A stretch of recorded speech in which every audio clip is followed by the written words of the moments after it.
فتح مستوصف هلال الأحمر الكردي في رأس العين منذ شهر دورة تمريض، حيث تقدم في هذه الدورة دروس عملية ونظرية بالمبادئ الأساسية في التمريض كالإسعافات الأولية وكيفية التعامل مع السيرومات، وذلك كما تحدث المخدر عباس. صار له تقريبا شهر. الدورة هي دورة إسعاف أولي مع طوارئ. الدورة هي دورة شوي موسعة،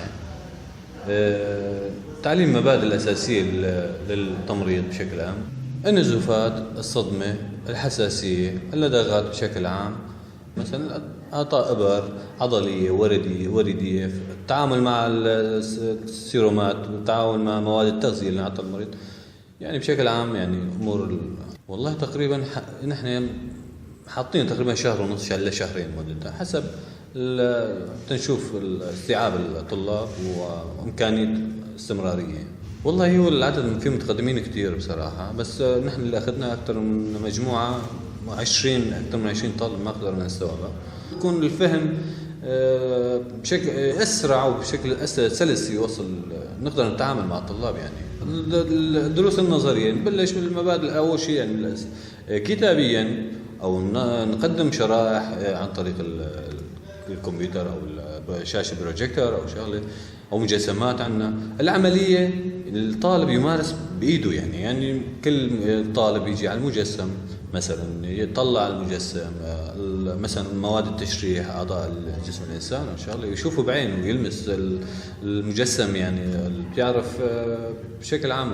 خاصة يستفيد أكثر شيء الطالب من ناحية الإبر العضلية أو الإبر الوردية، فتح السيروم أو كل، يعني الحمد لله المواد موجود كلها متوفرة. أمنا لهم طلبنا بالتعاون مع الهلال الأحمر الكردي، أمنوا لكل المواد اللازمة.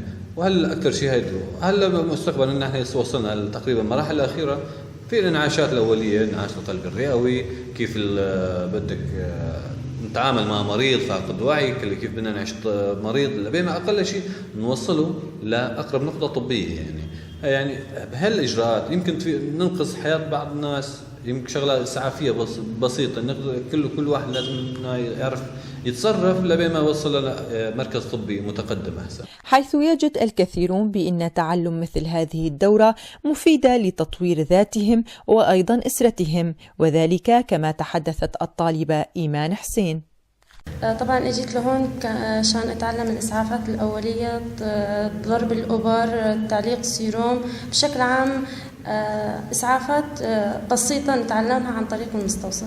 اول شيء الهدف منه تطوير الذات، بالاضافه انه شخص يوم يتعلم هيك معلومات يقدر يفيد اسرته، يقدر يفيد الحي اللي هو فيه، خصوصا نحن بالاوضاع الحاليه لازم نتعلم كل شيء. سماهر عبد الله والدتها مريضة قلب دفعتها للذهاب إلى التعلم كي تساعدها وتخفف عنها المعاناة.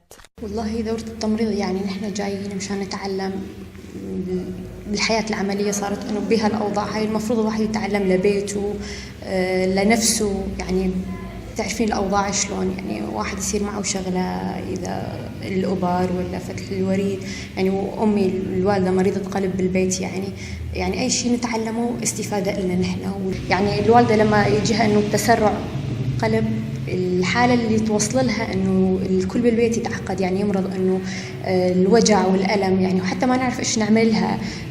بهالأوضاع هاي صارت إنه الإبرة اللي تأخذها هي ما انها موجودة، يعني أكثر المرات بنعملها الطرق بالبيت إنه مشان التسرع يوقف. فمشان هيش نحن أجينا على هالدورة هاي نتعلم يعني طرق أكثر، استفادة أكثر.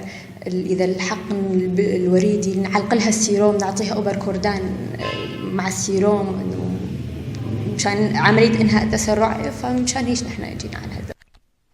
الدورة ما زالت مستمرة حتى الآن في إعطاء معلومات صحية للطلاب الخاضعين لها كي تساعدهم في ظروف أصبح الواقع الصحي متدهور. شيرين نعمان، 1FM، رأس العين.